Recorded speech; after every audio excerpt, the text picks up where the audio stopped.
Hello welcome to JSR media. Pension రాకుండా మమ్మల్ని ఇబ్బందులకు గురి చేసిన చంద్రబాబుకు బుద్ధి చెప్తాం. ఇంటి వద్ద మాకు పెన్షన్ అందించి మంచి చేసిన సీఎం వైఎస్ జగన్కే మా ఓటు అంటున్న మహిళ. మేము జగన్కే వేస్తాం. మేము జగన్కి తప్పక ఎవరికి గడ్డ పొడి పానం పోయినా వేయం. మేము మాకు ఆయనే న్యాయం చేసిన ఆయనకే వేస్తాం. గ్యారంటీకి జగన్కి మాకు 4 ఓట్లు ఉన్నాయి. 4 ఓట్లు జగన్కి. ఆడ కొత్తగా ఇల్లు గుడిసెలు, ఆ గుడిసెల్లో ఉంచి ఇక్కడికి వస్తాడు. కాళ్ళు నొప్పులు పడతాడు. వాడు చచ్చినాడని ఇంటికి వచ్చి ఇంటి వాడి తలుపు దట్టి బియ్యం తలుపు దట్టి డబ్బులు ఇస్తుంది. అట్టోడు ఇట్టాడు పని చేసిండు. అలా ఉంది జనం.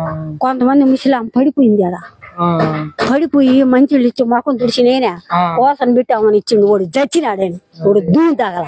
ఇంటికి వచ్చి తలుపు దట్టి బియ్యం తలుపు తెచ్చి ఇస్తాను పింఛన. ఆ నా బట్ట వచ్చి ఇప్పుడు ఇంత పని చేసిండు. వాడు ఆగుజన వాడికి ఎవరు ఓటు వేస్తారా? అసలు రమ్మనా ఓటు ఎవరు వేస్తాడు వాడికి? ఇప్పుడు ఆ నుంచి వాడికి నడిచి వచ్చారు. కాళ్ళు నొప్పులు పడుతున్నాడు. ఎవరా దొంగ నా బట్ట ఓడు పొలాలు పెట్టేది. ఇప్పుడు ఆయన ఇంటికి వచ్చి ఇస్తున్నాడు. జగన్కే వేస్తాం మేము. ఎవరికి ఓటు జగన్కి 4 ఓట్లు ఉన్నాయి. 4 ఓట్లు జగన్కి వేస్తాం మేము. ఈయనే ఓడికి గడ్డ పొడికి ఓడి ఎన్ని అగసా ఓడి వచ్చినా కానీ ఓడి చీడు మళ్ళీ 3 బాగా నీళ్ళు తాపుతాడు వాడు. ఓడి కోటేస్తే ఓడి ఎవరో వేయాల్సిందే కానీ వేయవు. మేము ఇప్పుడు ఆ నుంచి నడిచేస్తారు. కాళ్ళు నొప్పులు పడతాం.